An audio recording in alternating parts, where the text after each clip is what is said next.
আরে আমি নিজেই তো একজন ডিভোর্সি মহিলা। স্বামীর সাথে সংসার করতে না করতেই 2 বছরের মাথায় ও আমাকে ডিভোর্স দিল। আমার আবার পছন্দ অপছন্দ। পরিবারের কাছে এই একটা বছর বোঝার মতো ছিলাম। অবশেষে আপনার সাথে বিয়ে হওয়ায় একটু মুক্তি পেলাম। আমার 2টো বাচ্চা আছে জেনেও আপনি আমাকে বিয়ে করলেন? আমি আসি। আমাদের গল্পগুলো যদি ভালো লেগে থাকে তাহলে আমাদের চ্যানেলটি সাবস্ক্রাইব করে পাশে থাকবেন। ধন্যবাদ। আর আমি প্রিয়াঙ্কা। আমাদের গল্পগুলো যদি ভালো লেগে থাকে অবশ্যই আমাদের চ্যানেলকে সাবস্ক্রাইব করে পাশে থাকবেন। আর হ্যাঁ, ভিডিওটি সম্পূর্ণ শুনবেন। এই শোনো, চ্যানেলটি সাবস্ক্রাইব করে ঘন্টাটি বাজিয়ে দিও, কেমন? বিয়ের প্রথম রাতেই ইমাদের মুখ থেকে এমন কথা শুনে নাফিজা একটু শুকনো হেসে বলল, হাসালেন আপনি আমাকে। আরে আমি নিজেই তো একজন ডিভোর্সি মহিলা। স্বামীর সাথে সংসার করতে না করতেই 2 বছরের মাথায় ও আমাকে ডিভোর্স দিল। আমার আবার পছন্দ অপছন্দ। পরিবারের কাছে এই একটা বছর বোঝার মতো ছিলাম। অবশেষে আপনার সাথে বিয়ে হওয়ায় একটু মুক্তি পেলাম। কিন্তু আপনি আমাকে কেন বিয়ে করলেন? আমি তো আপনাকে বিয়ে করতে চাইনি।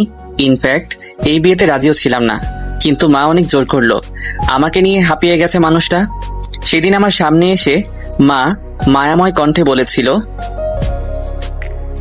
বাবা, তুই কি আমাকে বেঁচে থেকেও মরা লাশের মতো রাখবি? সেদিন মায়ের কথাটি শুনে খুব কষ্ট হলো। আলতো করে মায়ের কোলে মাথা রেখে বলেছিলাম, মা তুমি কেন এমন বলছো? মা তখন 2 হাত তুলে আমাকে বলল, দে না বাবা আমাকে একটা বউ।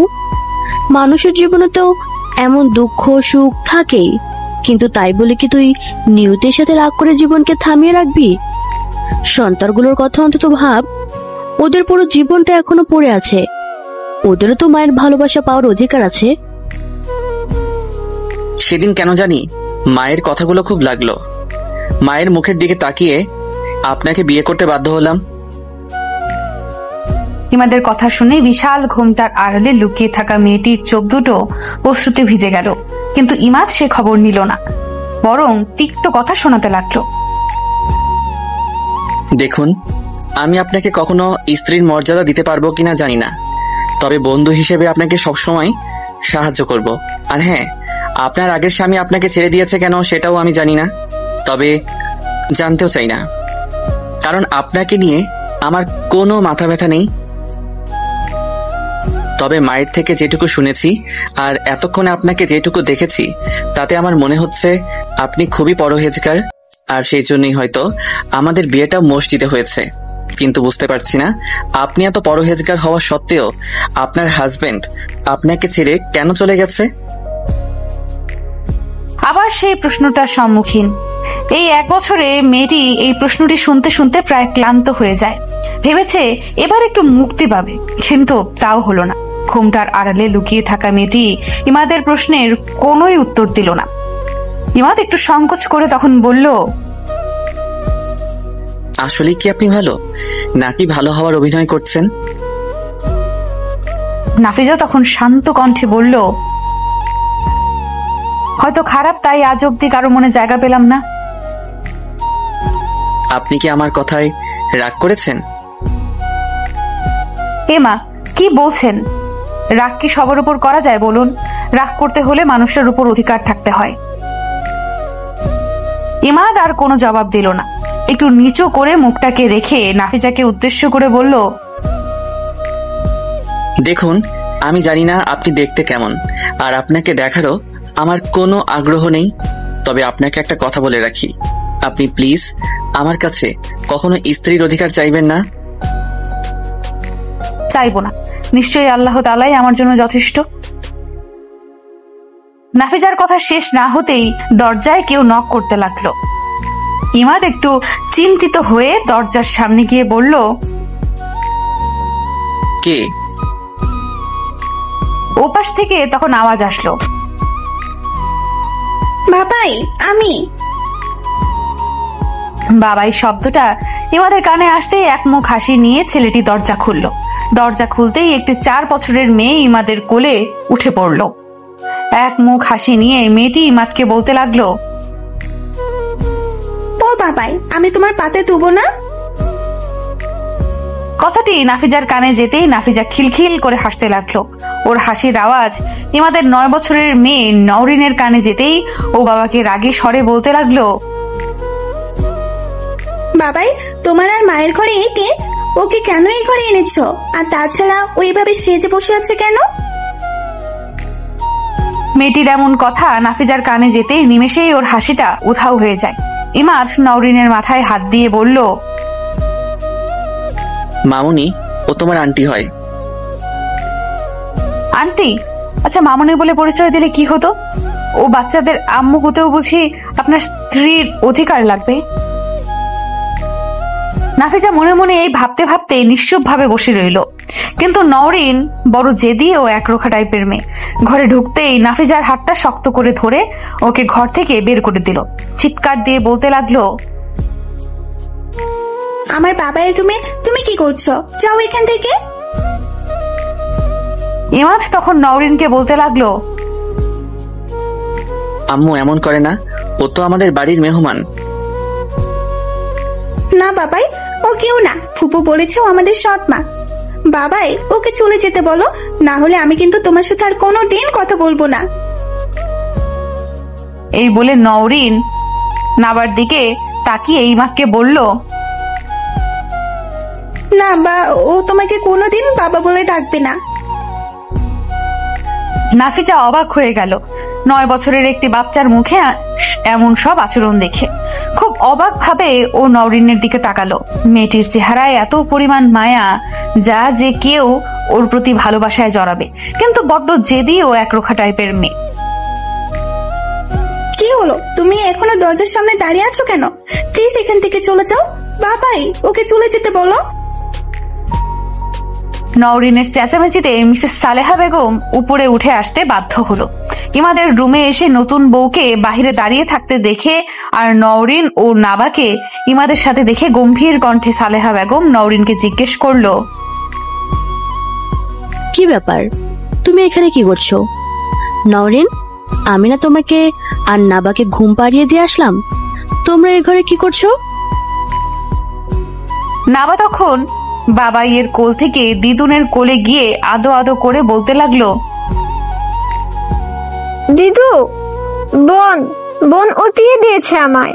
বোন, বাবাই বাবাই আদবে বলে। নাবার কথা শুনে মিসেস সালেহা বেগম গরম চোখে নওরিনের দিকে তাকাতেই ও ইমাদের পিছু গিয়ে লুকিয়ে পড়ে। মিসেস সালেহা তখন ইমাদের পিছু থেকে ওর হাতটা শক্ত করে ধরে ওকে বলে, দিন দিন তোমার বেয়াদবি বেড়েই যাচ্ছে। ইমাদ তখন ওর মায়ের হাতটা সরিয়ে মিসেস সালেহাকে বলে, মা, প্লিজ তুমি ওকে ছাড়ো। এই তোর প্রশ্রয়ে মেয়েটি দিন দিন বিগড়ে যাচ্ছে। তোরা ওকে আদর দিয়ে দিয়ে দিন দিন বানর বানিয়ে ফেলছিস।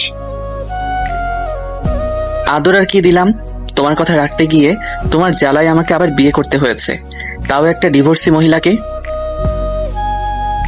ডিভোর্সি মহিলা শব্দটি যেন মেয়েটির একটা নাম হয়ে গেছে। একসময় নাফিজার খুব কষ্ট হতো যখন পাড়ার মহিলারা ওকে দেখিয়ে বলতো, দেখ মেয়েটি কি দিনদার, অথচ এত পরহেজগার হওয়া সত্ত্বেও স্বামীর ঘর করতে পারলো না, ডিভোর্স হয়ে গেল। কি যুগ রে বাবা, এরা আবার নাকি পরহেজগার।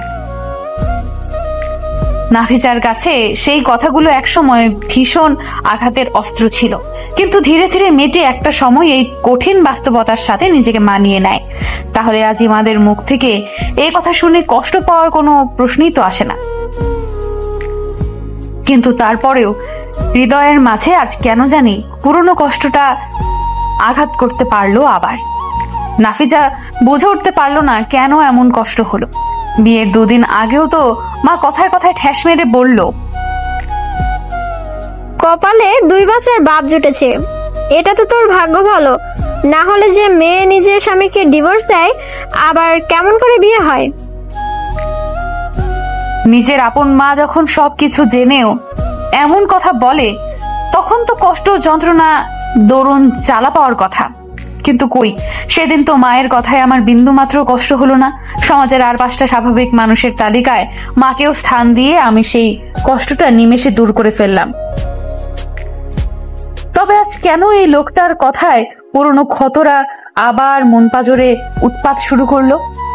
নাফিজা প্রশ্নের কোনো উত্তর পেল না। বুঝে ফেললো মেয়েটি আসলে এই পৃথিবীতে বেঁচে থাকাটা হয়তো সহজ, কিন্তু ভালোভাবে বেঁচে থাকাটা ভীষণ জটিল। আর সেই জটিলতায় আমাদের অনেক প্রশ্নের কোনো উত্তর হয় না, অনেক কিন্তুর কোনো কারণ হয় না, আর অনেক সম্পর্কের কোনো মানেই হয় না। সালেহা ইমাদের এমন কথা শুনে ইমাদকে রেগে গিয়ে বলে, তুমি দিন দিন আসলে যে কত পরিমাণ বিপথে যাচ্ছ তা আজ আমি টের পেলাম। ওকে ডিভোর্সে বলছো? তুমি কি? হ্যাঁ, তুমি তো। মা প্লিজ, আমি তোমাকে বলিনি আমি আবার বিয়ে করব, অতএব আমি কি, সে প্রশ্নটা এখানে আসছে কেন? আর এই বিয়েটাই আমার কাছে ছেলে খেলা ছাড়া আর কিছুই নয়। বিয়েটা তোমার কাছে ছেলে খেলা মনে হলেও তা আমার কাছে নয়।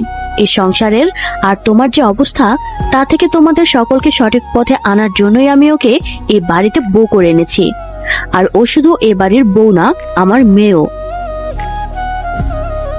মিসেস সালেহা বেগমের চিৎকারে নাজিফা ভাবনার জগৎ থেকে বিদায় নিল। মিসেস সালেহা তখন নাজিফাকে চেঁচিয়ে চেঁচিয়ে বলতে লাগলো, চুপ করে ওখানে দাঁড়িয়েছ কেন? ইমাদকে মুখের উপর কিছু বলে দিচ্ছ না কেন? আর এভাবে বড় করে ঘোমটা দিয়ে রেখেছো কেন? ঘোমটাটা সরাও। ইমাদ তখন মাকে উদ্দেশ্য করে বলল, না মা, উনি ঘুমটা সরাবেন না। মানে কি বলতে চাস তুই? আমি বলতে চাই ওনাকে দেখার আমার বিন্দু মাত্র ইচ্ছে নেই, সো প্লিজ উনি যেন আমার সামনে অ্যাটলিস্ট মুখটা না দেখায়। দিন দিন তুমি এত বিগড়ে যাচ্ছ কেন? একটা মেয়েকে বউ করে এনে ওকে প্রাপ্য সম্মানটুকুও কেন দিচ্ছ না তুমি? কারণ এই বিয়েতে আমি রাজি নেই বলে। মা প্লিজ, তুমি এসব নিয়ে আর কথা বলো না। তোমার জীবনটা নাকি আমি শেষ করে দিয়েছি। তুমি আমার কাছে বউয়ের আবদার করেছো, তাই বিয়ে করলাম। কিন্তু ওকে আমার স্ত্রীর পরিচয় দেবার আবদারটা যদিও করো, আমি মরে গেলেও রাখতে পারবো না। আর কেন পারবো না সেটাও তুমি ভালো করে জানো। হে আমার রব, আমাকে সব কিছুর সাথে মানিয়ে নেওয়ার তৌফিক দান করো। নিশ্চয়ই আপনি আমার জন্য উত্তম কিছু রেখেছেন। নিশ্চয়ই আপনি ধৈর্যশীলদের পছন্দ করেন। অতএব আমাকে তাদের ভেতরে অন্তর্ভুক্ত করো। নাজিফার এরুম বিড়বিড়িয়ে দোয়া করাটা সালেহার কানে যেতেই উনি নাজিফার সামনে এসে ওর হাতটা শক্ত করে ধরে বলল, বাইরে এভাবে দাঁড়িয়ে থেকে গুনগুন করেই কি তুমি রাতটা কাভার করবে? একটা কথা মনে রেখো, নিজের অধিকার নিজেকে আদায় করতে হবে, কখনো ছেড়ে দিও না। নাজিফা তখন ঠুনকো হেসে সালেহাকে বলল, আমি সবসময় এটা বিশ্বাস করি যে আর যাই হোক, ভালোবাসা আর অধিকার কখনো জোর করে আদায় করা যায় না। আর যে জোর করে আদায় করে সে সবচেয়ে বেশি বোকা। আমি সেই বোকাদের দলে অন্তর্ভুক্ত হতে চাই না। আমি ভালোবাসাকে ভালোবাসা দিয়ে, অধিকারকে অধিকার দিয়ে আদায় কর। ইমাদের কানে নাজিফার কথাগুলো যেতেই ইমাদ হেসে হেসে নাজিফাকে বলল, সে স্বপ্ন আপনার কখনো পূরণ হবে না। এনিওয়ে মা, অনেক রাত হয়েছে, বাচ্চাদের এত রাত অবধি জায়গা ঠিক হবে না। তুমি প্লিজ ওনাকে নিয়ে এখান থেকে যাও। আমি নওরিন আর নাবাকে নিয়ে একটু ঘুমাবো। মানে কি ইমাদ? নাজিফা তাহলে কোথায় থাকবে? মা, তুমি আমাকে হাসালে। দিন দিন তুমি এমন বোকা কেন যে হয়ে যাচ্ছ? আমাদের এত বড় বাড়ি, এতে রুম থাকা সত্ত্বেও তুমি ওনার শোয়া নিয়ে চিন্তা করছো। এটা আমি মানতে পারছি না। আসলে আমার মনে হয় তুমি ওনার এই ঘর থেকে বের হয়ে যাওয়াটাই মেনে নিতে পারছো না, তাই অজুহাত দেখাচ্ছ। ঠিক তাই, আমি ওর এ ঘর থেকে চলে যাওয়াটাই মেনে নিতে পারছি না, কারণ এটা ওর অধিকার। নাজিফা অমনি শাশুড়ির হাতকে আলতো করে ধরে বলল, থাক না, আমি না হয় অধিকারটা নাই বা চাইলাম, একদিন উনি নিজেই হয়তো এই অধিকারটা আমায় ফিরিয়ে দিবেন। মেয়েটির কথাগুলোই বেশ মায়া আছে, যা সহসা যে কাউকে ওর মায়ায় বাঁধতে পারে। কিন্তু নিয়তির পরিহাসে আজ মেয়েটি সমাজের কাছে বড্ড বেশি তুচ্ছ। তবে ওকে যে চিনেছে সেই ঝিনুকের ভেতরে মুক্তোর সন্ধান পেয়েছে। এইভাবে সালেহা ঠোঁটের কোণে এক শান্তির হাসি ফুটিয়ে নাজিফাকে বলল,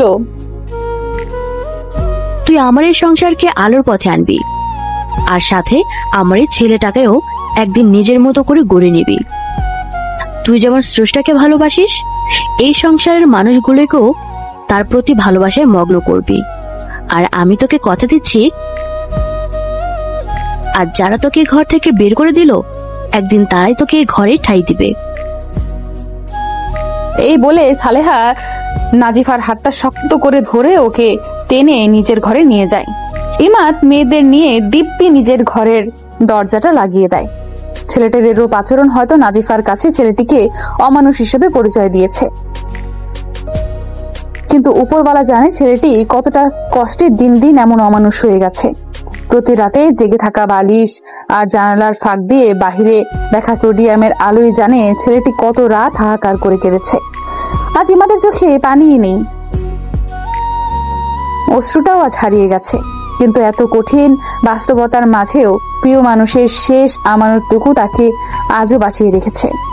নওরিন আর নাবার চেহারাগুলো আজও ইমাদকে হাজারো কষ্টের মাঝে বলতে বাধ্য করে, এই তো আমি সুখে আছি, এই তো আমি ভালো আছি।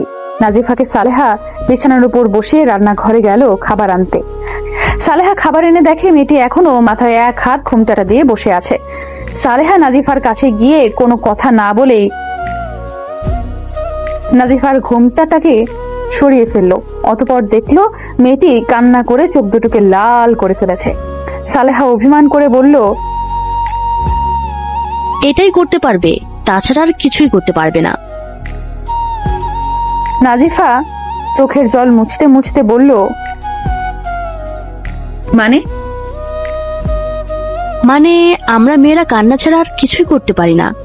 শোনো, একটা কথা মাথায় রাখবে, তোমার সুখ তোমার নিজেকে আদায় করে নিতে হবে, বুঝলে? নাজিফা অবাক হয়ে গেল। আসলে কি উনি আমার শাশুড়ি?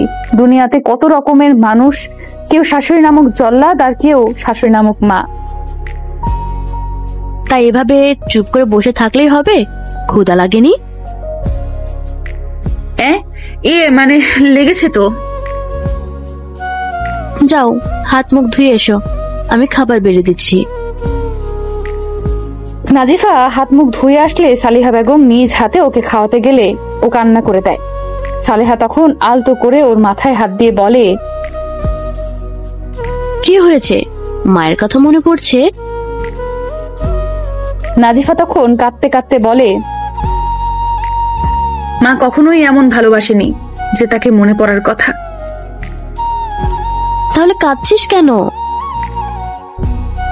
আপন মা না হয়েও কেউ একজন মায়ের মতো ভালোবাসায়। পাগলি, নে কে নে। নাজিফা যখন ভাতের প্রথম লোকমা মুখে নিল তখন ওর নিজেকে পৃথিবীর সব থেকে সুখী মানুষ মনে হলো। এই প্রথম কেউ একজন ওকে এত ভালোবাসলো। নিজের মাও কখনো এইভাবে আদর করেনি। আসলে পৃথিবীতে একজনকে দিয়ে সকলকে বিবেচনা করা উচিত নয়। পৃথিবীতে সব মায়েরা যেমন এক হয় না, ঠিক তেমনি পৃথিবীর সব শাশুড়িরাও এক হয় না। কি রে মা, কি ভাবছিস? না কিছু না। আচ্ছা, আমি কি আপনাকে মা বলে ডাকতে পারি? এ মা, এ আবার কি কথা? আমি তো তোরই মা। কথাটি শুনে নাজিফা মিসেস সালেহার দিকে ভ্যাল ভ্যাল করে তাকিয়ে রইল। কি হলো, ওভাবে চেয়ে আছিস কেন? না কিছু না। নে ঘুমিয়ে পড়, কাল থেকে দেখবি এই বাড়ির নাটকীয়তা। দেখতে তো আমাকে হবেই, আর সাথে মানুষগুলোকেও পরিবর্তন করতে হবে। সকালে নাজিফার মধুর সুরের কোরআন পাঠ করা শুনে সালেহার ঘুম ভেঙে যায়। সালেহা চোখ খুলতেই দেখতে পেল মেয়েটি কোরআন পড়ছে আর বিনিয়ে বিনিয়ে কাঁদছে। সালেহা ওর পাশে গিয়ে বসতেই নাজিফা চোখের জল মুছে সালেহাকে বলল, আম্মু আপনি নামাজ পড়ে নিন। নাজিফার এই বাক্যটির মাঝে সালেহা যে শান্তির সুখ পেল তা অনেক কাল আগেই ছেলে মেয়েদের বিপথে যাওয়ার ফলে হারিয়ে গিয়েছে। সালেহা ওযু করে এসে নামাজ পড়ে নাজিফাকে বলল, আচ্ছা নাজিফা, তোমার কখনো রবির উপর রাগ হয়নি? কেন? না মানে তিনি তোমাকে এত কষ্ট দিচ্ছে অথচ তুমি তার হুকুম মেনে চলো, তাকে ডাকো। নাজিফা তখন হেসে বলল, রবের উপর রাগ করা যায় না মা, কিন্তু অভিমান করা যায়, যা নিমেষে আবার রবের সামান্য নেয়ামত পেয়ে ভালোবাসায় পরিণত হয়। আর রব কখনো তার বান্দাদের কষ্ট দেয় না, বরং পরীক্ষা করে দেখে তার বান্দা তাকে কত ভালোবাসে। তবে সবাইকে পরীক্ষা করে না। যারা তার হুকুম মেনে চলে, তাকে ডাকে, তার উপর ভরসা রাখে, রব কেবলই তাদেরই একটু বেশি পরীক্ষা করে। কিন্তু তাই বলে কি আমি বলতে পারি আমার রব আমাকে কষ্ট দিচ্ছেন? মাশাআল্লাহ, কি সুন্দর কথা। আচ্ছা আম্মু, এবারের কেউ সকালের নামাজ পড়ে না?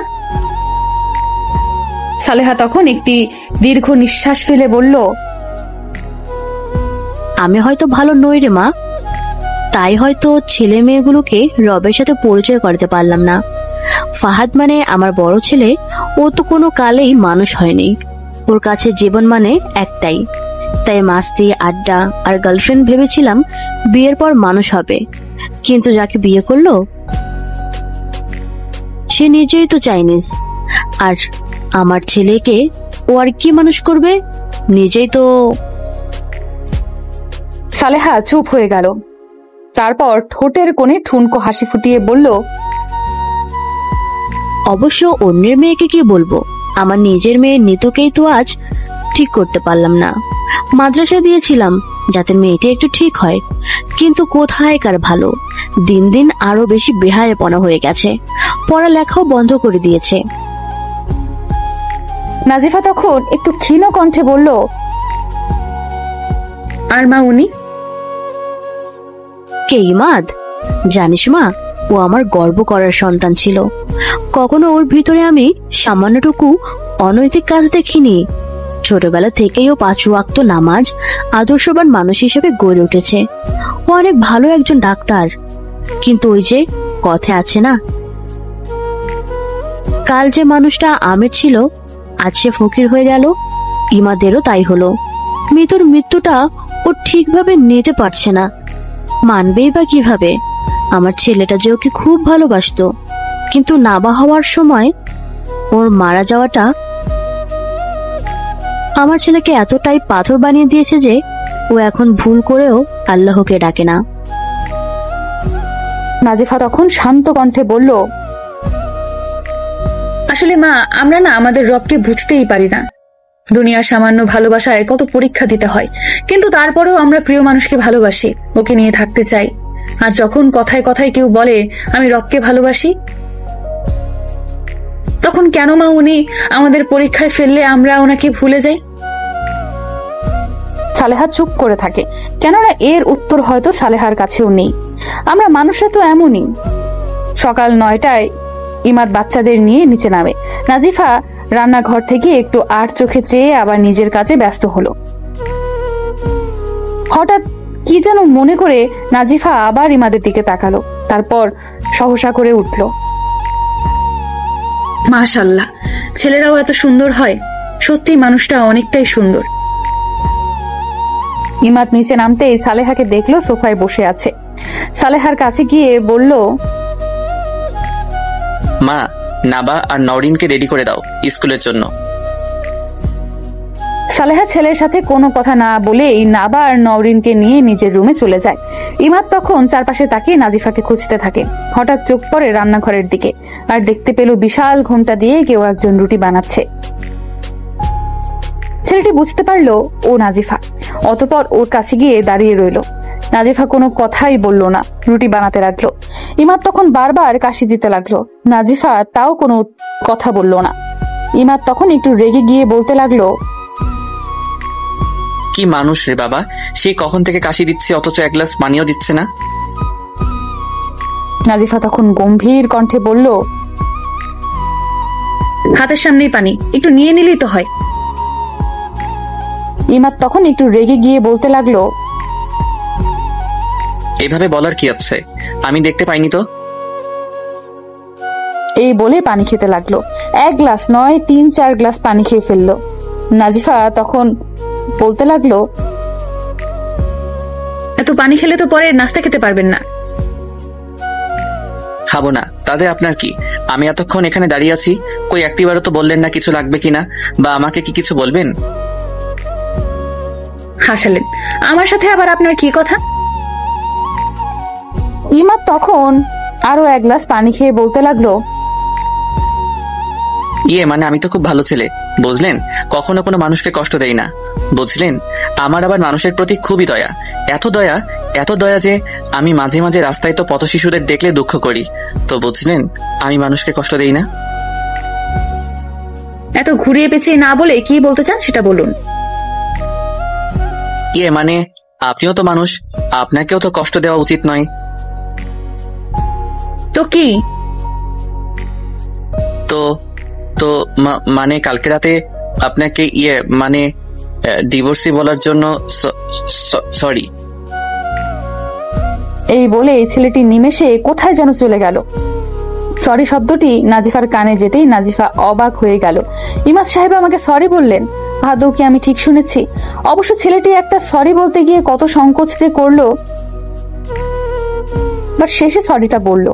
আসলে উনি ভালো, তবে নিজের ভালোটাকে মানুষের সামনে প্রকাশ করতেই ভুলে গেছে। এই যা, ঠোঁটের কোণে মলিন হাসি ফুটিয়ে মেয়েটি ভাবতে লাগলো, এত কটু কথা বলার পরও যখন মানুষটা একবার সরি বলল, তাও এত সংকোচ করে, তখন অভিমানগুলো সত্যিই নিমেষেই অজানা দেশে পাড়ি দিল। এই ভেবে নাজিফা আবার রুটি বানাতে লাগলো। এমন সময় সালেহার মেয়ে নিতু কানে হেডফোন দিয়ে নিচে নামলো। নাজিফাকে রান্নাঘরে দেখতে পেয়ে বলতে লাগলো, এই যে একটু তাড়াতাড়ি হাত ছাড়া, সকালের নাস্তা কি দুপুরে খাওয়াবে? অমনি ফাহাদের বউ নাইট ড্রেস পরে নিচে নেমে নিতুকে বলতে লাগলো, good morning Nitu, what's happen? আর বলো না, খুব ক্ষুধা পেয়ে গেছে। বাট দেখো ওকে, ও এখনো নাস্তাই বানায়নি। কি করে পারবে বল, এসবের জন্য তো সংসার করতে পারেনি। ঠিক বলেছো, দেখো আমার কি পরিমাণ ক্ষুধা লেগেছে। সালেহা তখন বলতে লাগলো, আহারে, আমার মেয়েটা যে কি ক্ষুধা লেগেছে। সালেহাকে দেখতে পেয়ে নিতু চুপ হয়ে যায়। সালেহা তখন নাবা আর নওরিনকে ডাইনিং টেবিলে বসিয়ে নিতুর সামনে এসে বলল, তা মা, আপনার আজকে এত তাড়াতাড়ি ক্ষুধা পেয়ে গেল? আপনি তো নবাবজাদি, দুপুর 12টা ছাড়া আপনার ঘুমই ভাঙে না, আর 1টা ছাড়া আপনার সকালে নাস্তাই হয় না। তা আজকে আপনি এত তাড়াতাড়ি উঠলেন যে? নিতু চুপ করে দাঁড়িয়ে রইল। ফাহমিদা তখন বলতে লাগলো, থাক না মা এসব কথা। তুমি চুপ করো, তোমরা দুজনেই তো একই ঘাটের মাছি। তুমিও দেখি আজকে এত তাড়াতাড়ি নিচে নেমে আসলে, আর তোমাকে না বলেছি এসব নাইট ড্রেস পরে নিচে নামবে না? ওহ মা, এটা ফ্যাশন। এই ফ্যাশন করতে গিয়ে এই বাড়ির বড় বউয়ের সম্মানটা আবার হারিয়ে ফেলো না। মা, খাবার হয়ে গেছে, সবাইকে বসতে বলুন। নাজিফার মুখ থেকে এমন উক্তি শুনে ফাহমিদা রেগে গিয়ে নাজিফাকে বলতে লাগলো, যত বড় মুখ না তত বড় কথা। এসেছো এখনো একদিনও হয়নি, আর এখনই আমার সাথে এরূপ আচরণ। কেন বৌমা, ও কি ভুল বলেছে? ও তো ঠিকই বলেছে। তুমি ইমাদের সামনে এসব পরে হাঁটলে বড় ভাবি হিসেবে তোমাকে মানায়? আজকে ইমাদ আসুক, তারপর দেখাচ্ছি মজা।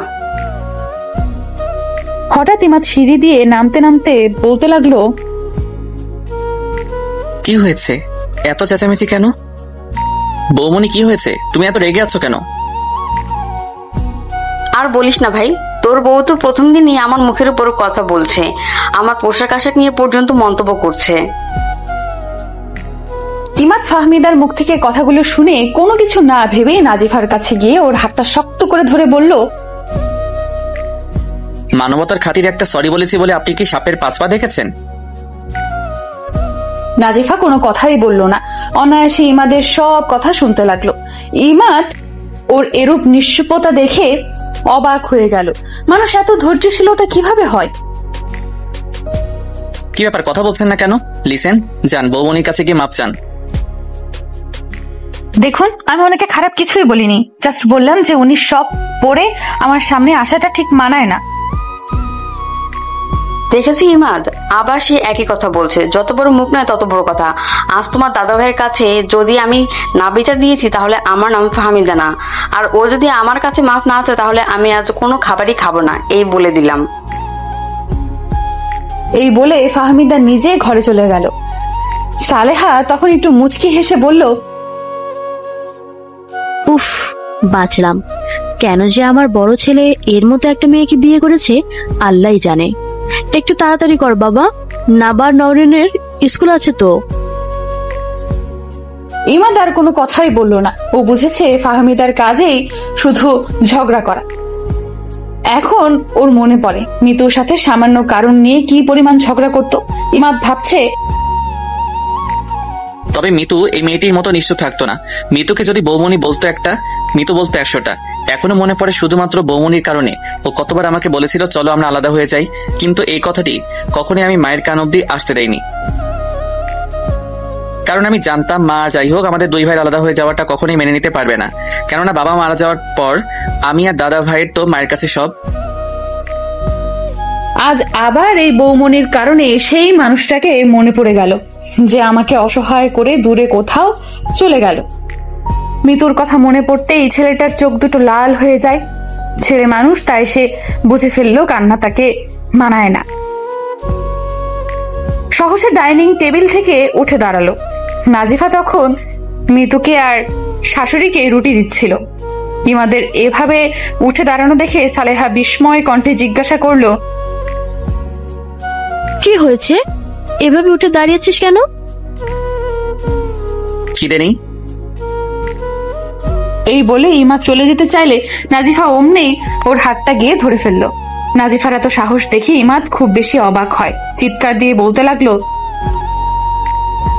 How dare you! আপনি আমার হাত ধরার সাহস কোথায় পেলেন? সাহস তো আপনিই দিয়েছেন।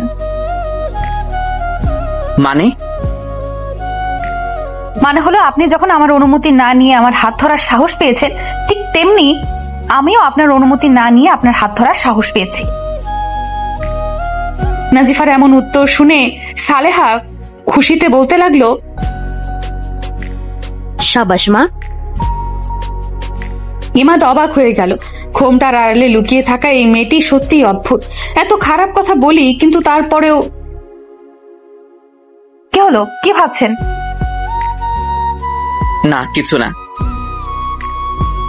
যান, টেবিলে গিয়ে বসুন।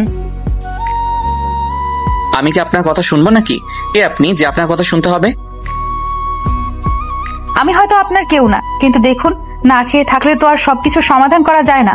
তাই বলি কি, এত কথা না বলে খেতে বসুন। নাবাও তখন বলতে লাগলো, বাবাই আতো আতো। মেয়ের কথা ফেলতে না পেরে ইমাদ খেতে বসে। নাজিফা সবাইকে খাবার দিয়ে এক পর্যায়ে নাবাকে নিজের হাতে জ্যাম আর পাউরুটি খাওয়াতে গেলে নওরিন নাজিফার হাতটা ধরে ফেলে। চোখগুলোকে বড় বড় করে নাজিফাকে বলতে লাগলো, তুমি একদম আমার বোনকে খাওয়াবে না। নাজিফা একটু স্নেহময় কণ্ঠে নওরিনকে তখন বলল, মা, ও তো ছোট, ওকে আমি খাইয়ে না দিলে ও খাবে কি করে? নওরিন তখন হাসতে হাসতে বলল, আপনি তো মাত্র একদিন হয়ে এসেছেন, এতদিন আমার বোনকে দিদুনেই খাইয়ে দিত, সুতরাং আজকে না হয় দিদুনেই খাইয়ে দিবে। নিতু নওরিনের কথাগুলো শুনে মনে মনে বলতে লাগলো, গুড নওরিন, এটাই তো আমি চেয়েছি, আর তুই করেছিস, ভেরি গুড। ইমাদ নিজেই হতভম্ব হয়ে গেল নওরিনের এরূপ আচরণ দেখে। মাত্র 9 বছর বয়স, অথচ এই বয়সেও এত পরিমাণ খারাপ হয়ে গেছে। হয়তো মেয়েটিকে আমারও পছন্দ না, কিন্তু তাই বলে আমি যেরূপ আচরণ করতে পারি ও তো তা পারে না, কেননা ও তো বাচ্চা। আর তাছাড়া শত হোক নাজিফা তো ওর মায়ের মতোই। এই ভেবে ইমাদ নওরিনকে অনেক জোরে একটা ধমক দিল। নওরিন অমনি কান্না করে দিল। নাজিফা তখন ওকে জড়িয়ে ধরতে চাইলে ও তখন নাজিফাকে বলে, ডন্ট টাচ মি, তোমার জন্য বাবাই এই প্রথম আমাকে বকা দিয়েছে। এই বলে না খেয়ে চলে গেল। নাজিফা তখন ইমাদকে বলল, এটা আপনি কেন করলেন? ও তো ছোট মানুষ, আর ছোট মানুষদের ভালোবাসা দিয়ে বোঝাতে হয়, ধমক দিয়ে নয়। আপনি চুপ করুন, সব আপনার জন্যই হয়েছে। জাস্ট আপনার জন্যই আমি আমার মেয়েকে এই প্রথম বকেছি। এই বলে ইমাদ না খেয়ে বাড়ি থেকে বের হয়ে যায়। নিতু তখন সালেহাকে উস্কানির জন্য বলতে লাগলো, দেখেছ কি মেয়ে বউ করে আনলে? যে ভাই কখনো না খেয়ে বাড়ি থেকে বের হতো না, আজ এই প্রথম সে না খেয়ে বাড়ি থেকে বের হয়ে গেছে। শতহোক ছেলে তো না খেয়ে বাড়ি থেকে বের হয়েছে, এটা সত্যি। সালেহার খুব খারাপ লাগে। নিতুকে কোনো কিছু না বলেই সালেহা নিশ্চুপ ভাবে রুমে চলে গেল। নিতু তা দেখে মহা খুশিতে গান গাইতে লাগলো আর নাস্তাটা নিয়ে উপরে চলে গেল। নাজিফার চোখ দুটো জলে ঝাপসা হয়ে যায়। উপরের দিকে তাকিয়ে আল্লাহকে বলতে লাগলো, আমি কি কখনোই কাউকে সুখী করতে পারবো না? আল্লাহ, আপনি কি কখনোই আপনার এই বান্ধাকে একটু সুখ দিবেন না? নিশ্চয়ই আল্লাহ আপনি আমাকে সাহায্য করবেন, কিন্তু আর কতদিন আমি এভাবে মানুষদের কষ্ট দিব? অমনি দুফোঁটা অশ্রু নাজিফার গাল বেয়ে গড়িয়ে পড়ল। ঠিক তখনই নাবা নাজিফার আঁচল ধরে টান দিল। নাজিফা বিস্মিত হয়ে নিচের দিকে তাকাতেই দেখে নাবা। ওর সামনে বসতেই নাবা বলতে লাগলো, এই তুমি আমাকে তাইয়ে দিবে না? তুমি কাঁদছ কেন? নাজিফা ওর কপালে একটা চুমু দিয়ে বলল, এমনি কাচ্ছি মা, আয় আমি তোকে খাইয়ে দিচ্ছি। নাবা তখন নাজিফাকে বলতে লাগলো, তুমি কে? তুমি কি মা? তুমি কি মা? নাজিফা তখন নাবাকে কোলে নিয়ে বলতে লাগলো, হ্যাঁ মামুনি, আমি তোর মা। নওরিন অমনেই নাজিফার সামনে এসে বলতে লাগলো, না, তুমি মা নও। ফুপু বলেছে তুমি সৎ মা। না বা, ওনার কোল থেকে নাম বলছি, উনি আমাদের মা নন। এই বলে নওরিন নাবাকে জোর করে নাজিফার কাছ থেকে নিয়ে যায়। নাবা কাঁদতে থাকে আর বলতে থাকে, মা আমি দাবো, মা আমি তোমার তাতে দাবো। সকাল 10টায় নাজিফা সালেহার কাছে গিয়ে জিজ্ঞাসা করে, মা আপনি কি আমার উপর রাগ করেছেন? সালেহা তখন একটু হেসে বলল, না, কেন রাগ করবো? কিন্তু মন খারাপ আসলে। ছেলেটা কখনো না খেয়ে এভাবে বাড়ি থেকে বের হয়ে যায়নি তো, আর নওরিনও না খেয়ে আছে তাই। আচ্ছা মা, ওনাদের সব থেকে পছন্দের নাস্তা কি আপনি জানেন? জানবো না কেন? আসলে নওরিন আর ইমাদ দুজনেই আলুর পরোটা খুবই পছন্দ করে। আলু পরোটা দেখলে দুজনেই লোভ সামলাতে পারে না। আগে বলবেন না মা, আসলে এই আলুর পরোটা আমার বাবাও খুব পছন্দ করত। বাবার জন্য বানাতে বানাতে এই পরোটার সাথে আমার একটা বন্ধুর সম্পর্ক হয়ে গেছে, তাই আমার হাতের আলুর পরোটা মানেই সেই। সালেহা তখন বলল, তাহলে তুমি তাড়াতাড়ি করে কয়েকটা আলুর পরোটা বানিয়ে ফেলো। আমি কদমকে বলি ইমাদের চেম্বারে নিয়ে যেতে। কিন্তু নওরিন? ও তুমি চিন্তা করো না, ওকে খাওয়ানোর দায়িত্ব আমার। এই বলে নাজিফা তাড়াতাড়ি করে রান্নাঘরে গিয়ে আলুর পরোটা বানালো। টিফিন বক্সে কয়েকটা ইমাদের জন্য চেম্বারে পাঠিয়ে দেয়, আর কয়েকটা নিয়ে নওরিনের ঘরে যেতেই দেখে মেয়েটি পেটে হাত দিয়ে বসে আছে, মুখটা শুকিয়ে গেছে।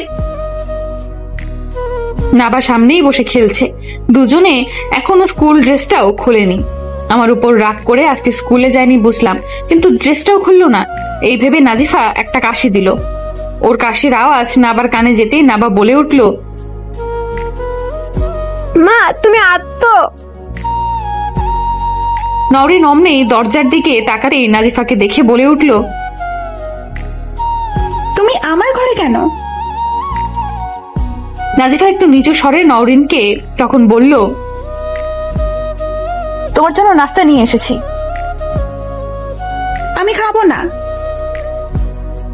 দেখো, আমার উপর রাগ করে তো আর না খেয়ে থাকা উচিত নয়। খেয়ে নাও মা, নাও। বললাম না আমি খাবো না। ঠিক আছে, তুমি না খেলে আমি খেয়ে ফেলছি। আলুর পরোটা আমারও খুব প্রিয়। আলুর পরোটা শুনতেই নওরিন একটু আমতা আমতা করে বলল, তো তোমার হাতে ওটা আলুর পরোটা? হ্যাঁ তো। কে বানিয়েছে, তুমি? আসলে আমার বাবা বলতেন আমার হাতের আলুর পরোটা নাকি অনেক মজা। তো কি হয়েছে, এগুলো আমাকে শোনাও কেন? আমি খাবো না। ঠিক আছে, আমি তাহলে যাই। অমনি নওরিন বলল, এই শোনো। নাজিফা তখন বলল, তুমি আমাকে বলছো? আসলে তুমি যেহেতু এতবার বলছো, তো একটু খেয়ে দেখতে পারি। নাজিফা নওরিনের কথাটি শুনে খুশি হয়ে গেল। নওরিনের কাছে গিয়ে বসে ওর সামনে খাবারটা দিল। নওরিন তখন একটু সংকোচ নিয়ে বলল, খাবো? ও মা, এ আবার কেমন কথা, খাও।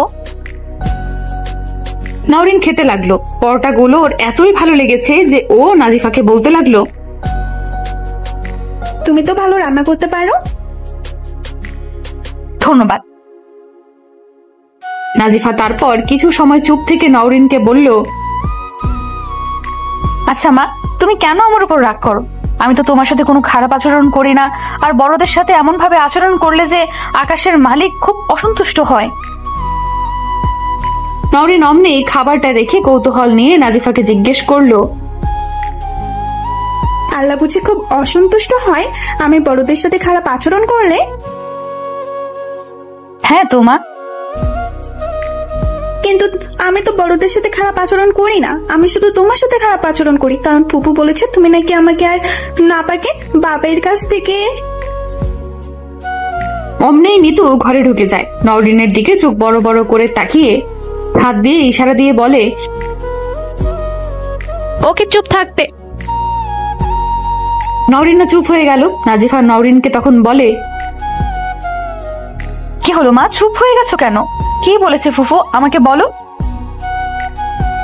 নিতু তখন নাজিফার সামনে এসে বলতে লাগলো, আমার নামে তুমি নওরিনকে কি বলছো? নাজিফা নিতুকে দেখে বুঝতে পারলো নওরিন কেন চুপ হয়ে যায়, এবং এও বুঝতে পারে একটি 9 বছরের মেয়ের এরূপ আচরণের পিছনে আমরা বড়রাই দায়ী। বাচ্চারা কখনোই খারাপ মন মানসিকতার হয় না। তাদের নির্মল হৃদয়কে যদি কোনো অপবিত্র ব্যক্তি তাদের নিজের মনের মতো গড়ে, তখনই সেই বাচ্চাটির হৃদয়ে অপবিত্রতা বাসা বাঁধে। কি হলো, চুপ করে আছো কেন? কানে কথা যায় না? আমার নামে কি বলে তুমি নওরিনের কান ভারী করছো? এই জন্যই বলি নওরিন কেন হঠাৎ চুপ হয়ে গেছে। মানে কি বলতে চাইছো? না কিছু না, অন্তত এই বাচ্চাদের সামনে তোমাকে আমার কিছুই বলার নেই। এসো ড্রয়িং রুমে এসো।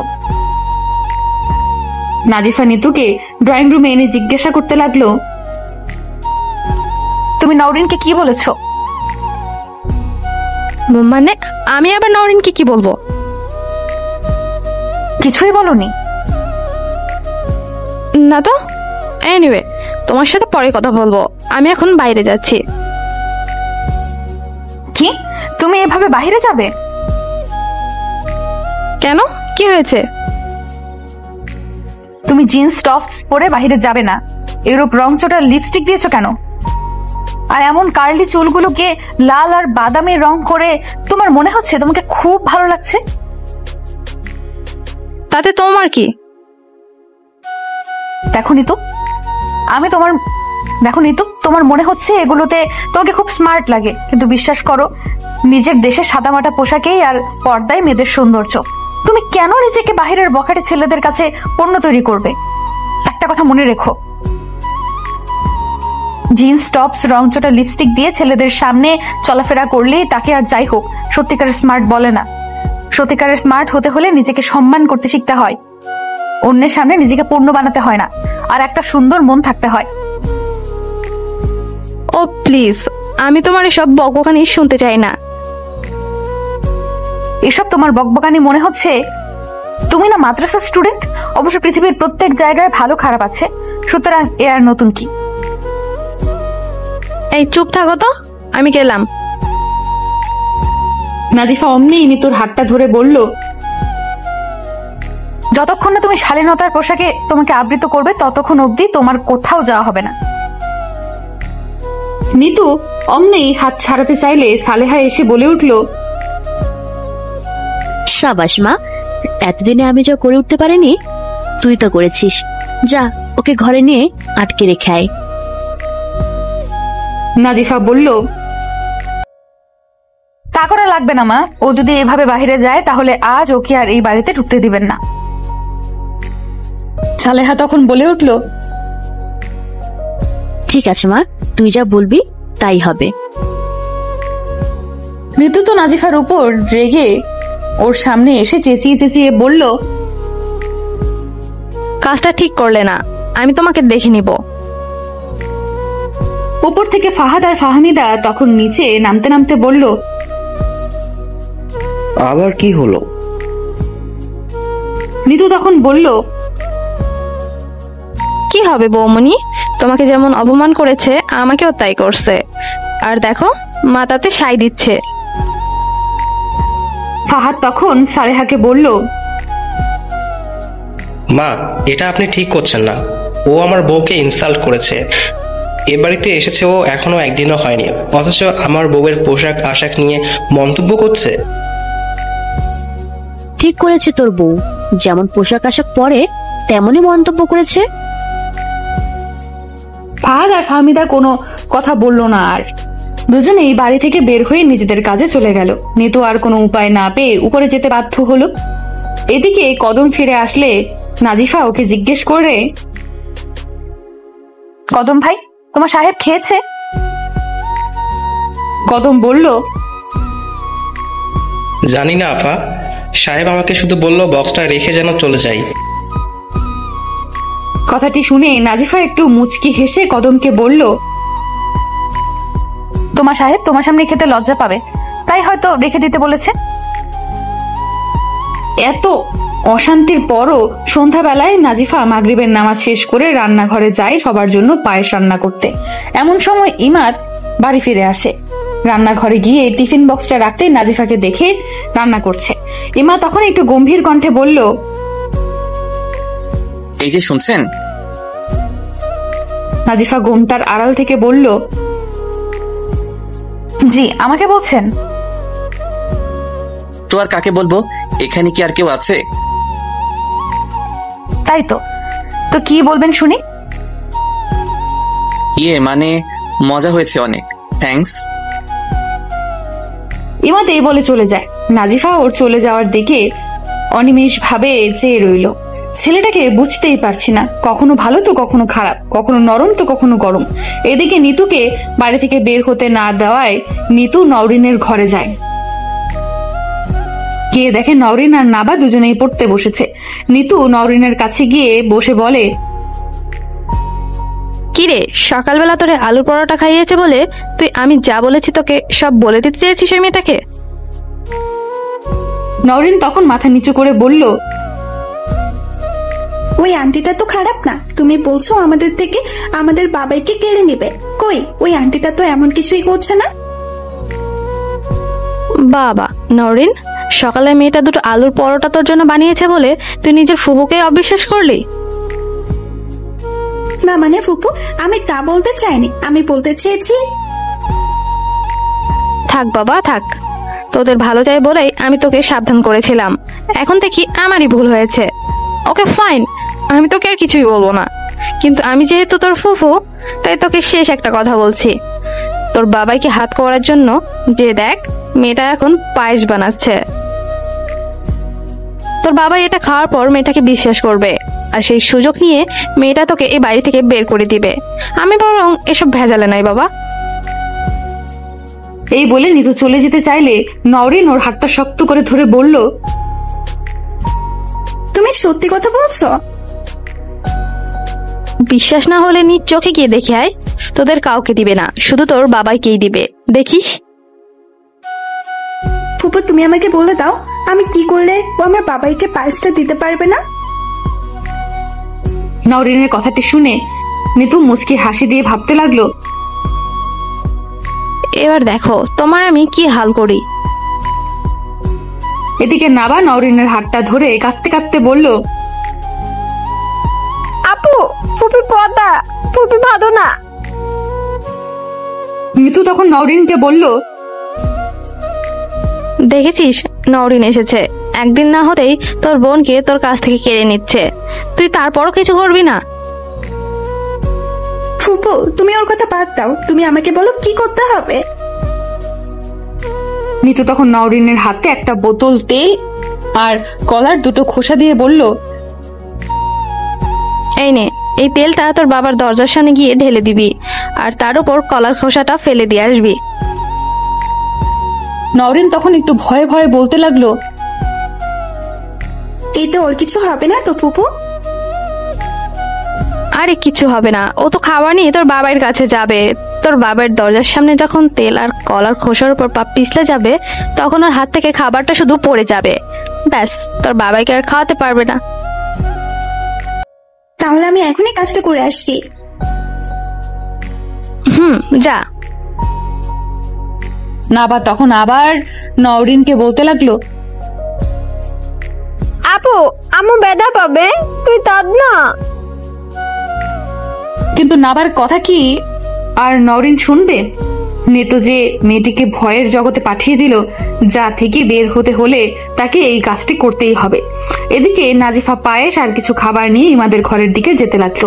মেয়েটি মনে মনে ভাবতে লাগলো, ওনাকে খাবারটা দিয়ে এসে মাকে আর নিতুকে নাস্তা দিয়ে আসবো, তারপর আমি আমার সোনামণিদের নিজের হাতে খাইয়ে দেব, আর নাবাকে কোলে নিয়ে একটু আদর করব। মেয়েটি ভাবনার জগতে আনন্দেই ছিল, কিন্তু বুঝতেই পারলো না তার ভালোবাসার মূল্যটা কারো কাছে নেই। যেই মাত্র ইমাদের ঘরের সামনে পা রাখলো, অমনেই পেছন থেকে দেওয়ালের সাথে গিয়ে বাড়ি খেলো নাজিফার কপাল ফেটে যায়।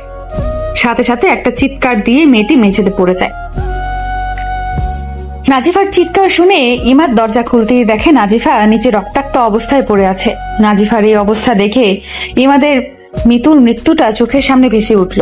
মনের ভেতর ভয়েরা বাসা ভাবতে লাগলো, এই মেয়েটিও যদি মিতুর মতো মরে যায়।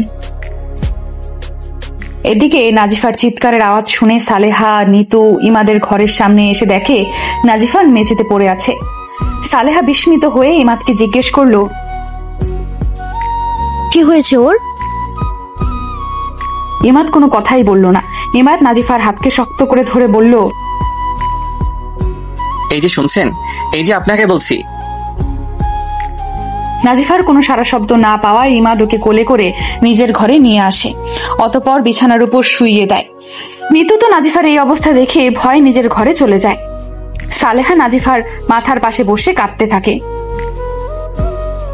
এদিকে নওরিনের কানে নাজিফার চিৎকার যেতেই নওরিন ভয়ে কাঁদতে থাকে আর বলে, সরি, আমি তোমাকে ব্যথা দিতে চাইনি। নাবা পাশে কাঁদতে কাঁদতে ঘুমিয়ে গেছে।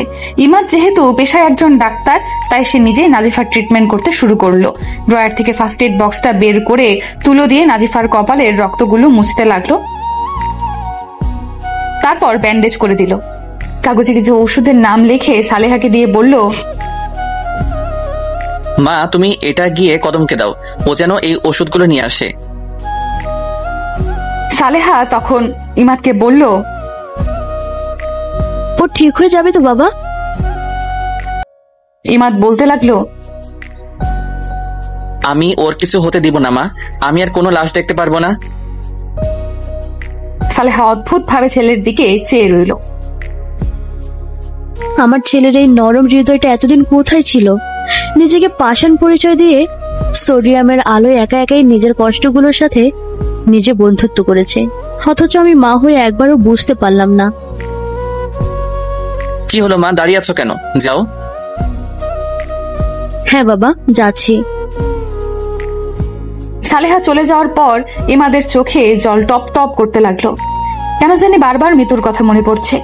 এখনো মনে আছে এই ঘরের সামনে মিতু এভাবে পিছল খেয়ে পড়ে যায়।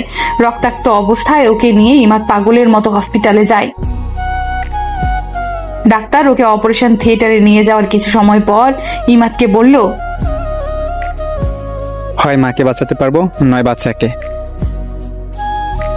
কথাটি শোনার সাথে সাথে ইমাদ কোনো কিছু না ভেবেই কোনো সংকোচ ছাড়াই বলে দেয়,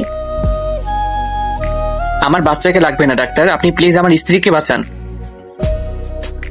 কিন্তু মিতু আমাকে ছেড়ে চলে যাওয়ার জন্য ডাক্তারকে হাত দিয়ে ইশারা দিয়ে বুঝিয়ে দেয় ওর যা কিছু হোক, কিন্তু এই বাচ্চার যেন কোনো কিছু না হয়। ডাক্তার বুঝে উঠতে পারলো না সে কি করবে, কিন্তু ডাক্তার সর্বাত্মক চেষ্টা করেছে মিতুকে বাঁচাতে, কিন্তু ভাগ্যের লিখন কি আর বদলানো যায়? চলে গেল সে আমাকে ছেড়ে এই বর্ষায় এমন একটি দিনে। এই ভেবে ইমাদ কষ্টে হাতের পাশের ল্যাপটপটা নিজের হাতে নিয়ে জোরে বাড়ি দিতেই তা ভেঙে চুরমার হয়ে যায়। হাতটা কেটে রক্ত পড়তে থাকে, কিন্তু ছেলেটি একটু বুঝতে পারল না সে একটি আঘাত পেয়েছে, কেননা মিতু চলে যাওয়ার আঘাতের কাছে এই আঘাত কিছুই না। ইমাদ অন্ধকারের নিচের দিকে মাথা নিচু করে নাজিফার পাশে বসে থাকে। ঘন্টা খানিক পর নাজিফার জ্ঞান ফিরে, হালকা হালকা চোখ খুলতেই দেখে ইমাদ পাশে বসে রয়েছে। বাহিরে তখন প্রচন্ড বৃষ্টি হচ্ছে, ঝিরঝির বাতাস বয়ে চলেছে। পোকামাকড় অজানা শব্দ বুনে মস্কের আর ঘরের হালকা লিয়ন আলোয় নাজিফারকে দেখছে। ইমাদের চোখে কয়েক ফোঁটা জল গাল বেয়ে মেঝেতে গড়িয়ে পড়ছে। ওর রক্তাক্ত হাতটা নাজিফার হাতের পাশে। নাজিফা তা দেখে নিজের হাতটাকে ওর হাতের উপর রাখতে ইমাদ মাথা উঁচু করে নাজিফার দিকে তাকিয়ে দেখে ওর জ্ঞান ফিরে এসেছে। মেয়েটি অসহায় ভাবে ইমাদের দিকে চেয়ে রয়েছে। ইমাদ তখন চোখের জলগুলোকে মুছে নাজিফাকে বলে, এত বড় হয়েছেন অথচ এখনো ঠিকভাবে হাঁটতে পারেন না। পড়ছেন তো পড়েছেন, আমার ঘরের সামনে এসে পড়তে হলো। আমার জীবনটার কত শেষ করবেন? আপনিও কি আমাকে শাস্তি দিবেন না? আপনিও কি আমাকে শান্তি দিবেন না? ছোটবেলায় বাবা মা ভালো করে হাঁটতে শিখায়নি। আপনারা মেয়ে মানুষের এই একটাই সমস্যা, যখন তখন পড়ে যান। নাজিফা তখন ক্ষীণ কণ্ঠে ইমাদকে বলে, কি করব বলুন? মেয়ে মানুষ মানেই তো বিয়ে অবধি বাবা মানুষটা শক্ত করে হাতটা ধরে রাখা, বিয়ের পর প্রিয় মানুষটা শক্ত করে হাতটা ধরে রাখা। তাই তারা একা হাঁটতে গেলে হোঁচট খাবেই। আমার কপালে খারাপ, তাই প্রিয় কোনো মানুষ নেই যে হোঁচট খেলে হাতটা শক্ত করে ধরবে। নাজিফার কথা ইমাদ আমতামতা করে বলল, কিছু পারেন আর না পারেন, বেশ কথা বলতে পারেন। আপনার যদি এখন কিছু একটা হয়ে যেত, তাতে আপনার কি? আমার আবার কি? একজন মানুষ হিসেবেও তো কষ্ট লাগতো। এমন সময় সালেহা ঘরে ঢুকে পড়লো ওষুধ নিয়ে। ঘর অন্ধকার দেখে সালেহা বলতে লাগলো, কিরে মাদ, এমন ঘর অন্ধকার করে রেখেছিস কেন? এই বলে ঘরে আলো জ্বালাতেই ওনার চোখে পড়লো ইমাদের রক্তাক্ত হাতের দিকে। সালেহা তখন চিৎকার দিয়ে বলে, ও মা, তোর হাতের এই অবস্থা কেন? নাজিফা তখন ইমাদের হাতের দিকে চেয়ে এমন অবস্থা দেখে উঠে বসতে চাইলে ইমাদ বলে, চুপ করে শুয়ে থাকুন, একদম ওঠার চেষ্টা করবেন না। কিন্তু আপনার হাতের এই অবস্থা কিভাবে? সেটার কৈফিয়ত কি আপনাকে দিতে হবে? সালেহা তখন বলল, কিন্তু আমাকে তো দিতে হবে। এই অবস্থা কেন করলি? মা, তুমি কি এখন এসব জানবে নাকি আমার হাতটাকে ব্যান্ডেজ করবে? হ্যাঁ, তো নিজে কেটে এখন আমাকে ব্যান্ডেজ করতে বলছে। এই বলে ইমাদ কাঁদতে কাঁদতে ওর হাতটা ব্যান্ডেজ করলো। এই মাদের এই একটা সমস্যা, সন্তানদের সামান্য কিছু হলেই শুধু কান্নাকাটি। আচ্ছা মা, আমার কি এমন হয়েছে যে তুমি এত কান্নাকাটি করছো? চুপ কর, একদম কথা বলবি না। এই নে ওষুধগুলো। একটা পিছল খেয়ে পড়ে আছে, আর একটা হাত কেটে কাহিনী শুরু করছে। ছাগল হয়ে গেছিস তোরা দুজন, আমায় নাকা দিয়ে ছাড়বি না? এই বলে সালেহা চলে গেল। সালেহা চলে যেতে ইমাদ নাজিফাকে বলল, এই সবকিছুর জন্য আপনি দায়ী? যাক বাবা, আমি আবার কি করলাম? আপনাকে কেউ বলেছে আমার ঘরের সামনে এসে পড়তে? আমি কি আর ইচ্ছে করে পড়েছি? ইমাদ তখন নাজিফাকে ধমক দিয়ে বলল, চুপ থাকুন, আমি একজন ডাক্তার, অতএব আমি যা বলবো আপনাকে চুপচাপ শুনতে হবে। একটা কথা মাটিতে পড়তে দেয় না। আচ্ছা, কথা আবার মাটিতে পড়ে কি করে? আবার? ওকে, আর কথা বলবো না, এই হলাম চুপ। হ্যাঁ, চুপ করে থাকুন। মা তো রাগ করেছে, এখন আর এই ঘরের সামনেও আসবে না, তাই আমাকে আপনার জন্য খাবার আনতে নিচে যেতে হবে। যত সব। এক্সকিউজ মি, একটা কথা ছিল। আবার আপনার কানে কি কথা যায় না? এই কথাটা বলার পর আমি আর কথা বলবো না। সত্যি? বলুন তাহলে শুনি। আসলে আমি এখন কেন খাবার খাবো? কারণ আপনাকে ওষুধ খাওয়ানো হবে তাই, আর কিছু না। তাহলে চুপচাপ থাকুন। আর যদি কথা বলেছেন কিংবা মুখ খুলেছেন তো এনিওয়ে আমি নিচ থেকে আসছি। কিছুক্ষণ পর ইমাদ খাবার নিয়ে উপরে এসে নাজিফার পাশে বসতে গিয়ে নাজিফাকে বলতে লাগলো, আচ্ছা, আমার ঘরের সামনে তেল, কলার খোসা এগুলো আবার আসলো কোথা থেকে?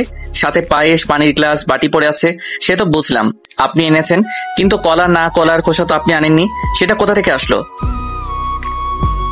আমিও তো এখন পিস লেখে পড়তে গিয়েছিলাম, পরে বুয়াকে বলে আসলাম এগুলো পরিষ্কার করতে। এই বলে ইমাদ চুপ হয়ে গেল। একটু রেগে নাজিফার কাছে গিয়ে বলতে লাগলো, আপনি কি আমাকে পাগল ভেবেছেন? নাজিফা মাথা নেড়ে বলল, না। আজীব তো আপনি। আপনি কি বোবা? হ্যাঁ। মানি? এই তো দিব্যি কথা বলছিলেন, আর এখন বোবা হয়ে গেলেন? নাজিফা তখন ইমাদকে ইশারা দিয়ে বলল, আপনি তো আমাকে চুপ থাকতে বলেছেন। ইমাদ তখন নাজিফার দিকে দুহাত তুলে বলতে লাগলো, আমার ভুল হয়ে গেছে, দয়া করে আমায় মাফ করুন, আর এই খাবার আর ওষুধ খেয়ে আমায় উদ্ধার করুন। নাজিফা তখন ইমাদকে বলল, কিন্তু কি এখন কি বাংলা সিনেমার নায়িকাদের মতো বলবেন খেতে পারবো না, আমায় খাইয়ে দেন? তা বলবো না, তবে সত্যিই আমি নিজের হাতে খেতে পারবো না। ব্যথা তো পেয়েছেন কপালে আর পায়ে, হাতে তো পাননি, তাহলে খেতে পারবেন না কেন? নাজিফা ইমাদের প্রশ্নের কোনো উত্তর না দিয়ে বালিশ থেকে কোনো মতে বসতে চাইলেই পায়ে প্রচন্ড জোরে টান খায়। কপালের আঘাতটা একটু বেশিই লেগেছে, যার কারণে মাথাও বারবার ঘুরছে। ইমাদ দূর থেকে তা দেখতে পেয়ে নাজিফার সামনে এসে বলল, আমাকে না মেরে ছাড়বেন না। এই বলে নাজিফাকে কোনো মতে বসিয়ে ভাত মেখে ওর মুখের সামনে নিতেই ইমাদের হাতটা বারবার কাঁপতে লাগলো। নাজিফা তা দেখে হা করে ওর দিকে তাকিয়ে রইল। ইমাদ তখন বলল, এমন হা করে তাকানোর কি আছে? না মানে আপনি আমাকে সামান্য দুটো ভাত খাওয়াতে গিয়ে আপনার হাত কাঁপছে? না, কাঁপবে কেন? আমি তো মেয়ে, আমার 10-12টা বাচ্চা আছে, প্রতিদিন ওদের খাইয়ে দিতে দিতে আমার অভ্যাস হয়ে গেছে। যত সব নিন খান। নাজিফার কোনো কথা না বলে ইমাদের হাত থেকে খাবারটা মুখে নিল। পৃথিবীর সব সুখ যেন আজ ওর পায়ের নিচে লুটুপুটি খাচ্ছে। বাঁকা চাঁদটাও যেন তা দেখে হাসছে। আর এই সুখের নামের নৌকায় উঠতে পেরে মেয়েটির চোখে আজও অশ্রুকণার ছোঁয়া দেখা যাচ্ছে। ইমাদ তা দেখে বলল, এই কি নাকের জল আর চোখের জল এক করেছেন কেন? তরকারিতে কি ঝাল হয়েছে বেশি? নাজিফা মাথা নেড়ে বলল, না। তাহলে আপনার কি সবসময় কান্না করা একটা রোগ হয়ে গেছে? নাজিফা ইমাদের কথায় ঠোঁটের কোণে মলিন হাসি ফুটিয়ে বলল, কেউ এভাবে খাইয়ে দেয়নি তো কখনো, তাই আনন্দে চোখে জল চলে এসেছে। নাজিফার কথায় ইমাদ অনেকক্ষণ ওর দিকে চেয়ে থাকে। মেয়েটি বড়ই অদ্ভুত, একটা মায়া জালে আমায় বেঁধে ফেলেছে। কিন্তু এই মায়া জালে যে আমি আর পড়তে চাই না। নিজের আবেগটাকে লুকানোর জন্য ইমাদ অট্ট হেসে বলতে লাগলো, ছোটবেলায় মা কখনো খাইয়ে দেয়নি? নাজিফা কথাটির কোনো উত্তরই দিল না, কেবল নিশ্চুপভাবে বসে চোখের জলই ফেলল। ইমাদ তখন পকেট থেকে রুমাল বের করে নাজিফাকে দিয়ে বলল, এই সস্তা চোখের পানিগুলো মুছুন।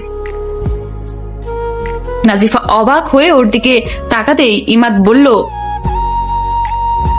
যে কথায় কথায় চোখের জল ফেলে তার চোখের জল সস্তা ছাড়া আর কিছুই নয়। ইমাদ এই বলে ওয়াশরুমে যায় হাত ধুতে। এসে দেখে নাজিফা রুমালটা নিয়ে সমানে নিজের নাক মুছছে। ইমাদ রেগে গিয়ে নাজিফাকে বলে, ইয়াক, এই রুমালটা আমি কি করে ইউজ করব? ছি ছি, এইভাবে তো বাচ্চারাও করে না। সরি। এই বলে নাজিফা মাথা নিচু করে ইমাদকে রুমালটা দিতেই ইমাদ বলে উঠল, আমি তো পাগল, এই নোংরা রুমালটা আমি এখন নিব? যাক বাবা, আপনি তো আপনার ওই রুমালের জন্য আমায় বকছেন, এই নেন, আমার আর লাগবে না। লাগবে কেমনে? চোখে জলের সাথে নাকের জলও মুছে ফেলেছেন, এখন আর এটা কি আপনার লাগবে? গাধি একটা, ওটা ফেলে দিন। এই নিন ওষুধ খান। আচ্ছা, ওষুধ তো খেলাম, এবার আমি কি যেতে পারি? না মানে আপনার রুমে তো আর বেশি সময় থাকা উচিত নয়, এবার আমি বরং মায়ের রুমে গিয়ে শুয়ে পড়ি। কি ঢং দেখাচ্ছে! এই যে এই মচকানো পা নিয়ে 2 সপ্তাহ এই বিছানা থেকে উঠতে পারবেন কিনা সন্দেহ আছে, আর উনি যাই করে যত সব। আপনি কথায় কথায় এমন ঝগড়া করেন কেন? কি আমি ঝগড়া করি? ভালো, উঠতে পারেন কিনা দেখুন তো। না উঠতে পারলে কি আর করব, এখানেই ঘুমাবো। এই জন্যই তো পড়েছেন। আমার এখন মনে হচ্ছে আপনি ইচ্ছে করে পড়েছেন, ঘর থেকে বের করে দিয়েছি বলে সেই প্রতিশোধ নিতে এমন করেছেন। নিন ঘুমান। আপনি কোথায় ঘুমাবেন? সেই চিন্তা আপনাকে করতে হবে না। ছেলেটি কথায় কথায় রাগ দেখায়, তবে এই রাগের ভেতরে ওর অনুরাগটা লুকিয়ে রয়েছে, যা যে কাউকে আপন করতে দ্বিধাবোধ করে না। ইমাদ ঘরের আলো অফ করে দেয়, হালকা ডিম লাইটের আলোয় সোফায় শুয়ে বাহিরের পানে চেয়ে থাকে। নাজিফা ঘুমিয়ে পড়ে। নিঃশব্দ পরিবেশ, নিশ্চুপ চারপাশ। বাহিরে হঠাৎ বৃষ্টি, কিচির মিচির আর গুনগানের শব্দ। হঠাৎ করে মেঘের গুরুম গুরুম ডাক। জানালা দিয়ে বৃষ্টির পানির হালকা স্পর্শ আর মৃদু বাতাসে ঠান্ডা অনুভূতি হওয়ায় ইমাদ জানালা লাগাতে বিছানার সামনে যেতেই চোখ পড়ে নাজিফার মুখপানে। মায়ার ঘোরে হারিয়ে যায় ছেলেটি। একটা অজানা অচেনা মায়া তাকে স্পর্শ করছে। অজানা এক অনুভূতিতে বারবার শরীর শিহরিয়ে উঠছে। ঘোমটার আড়ালে এতদিন যে মেয়েটিকে সে লুকিয়ে থাকতে বলেছে, আজ তার মুখখানা দেখতে পেয়ে ইমাদের মনে হলো রাত্রির আকাশে যেন এক শুকতারা, যে নিজের আলো দিয়ে পুরো আকাশটাকে দীপ্তময় করে রেখেছে। তার চেহারাটা এতটা মলিন আর মায়াবী যে যে কেউ ওই মুখের দিকে তাকিয়ে শতপ্রহর কাটিয়ে দিতে পারে। কাঁচা হলুদের ন্যায় গায়ের রং, মনে হয় যেন নূর ঝরছে। ওর চলার গতি সহজ, দীপ্তি নির্মল, সৌন্দর্যের সুচিতা অপূর্ব। এক কথায় সে যে গাছে ফুটেছে তাকে অতিক্রম করে রজনীগন্ধার শুভ্র মঞ্জুরির মতো সরল বৃত্তটির উপর দাঁড়িয়ে রয়েছে। ওর উপমা ওই ইমাদ যে তখন এসব ভাবতে ভাবতে নাজিফার পাশের চেয়ারে বসে ঘুমিয়ে পড়ে বুঝতেই পারেনি। ফজরের আজান কানে যেতেই নাজিফার ঘুম ভেঙে যায়। চোখ মেলে দেখে ইমাদ ওর পাশের চেয়ারে হেলান দিয়ে ঘুমাচ্ছে। নাজিফা ওর দিকে চেয়ে অসহায় ভাবে বলতে লাগলো,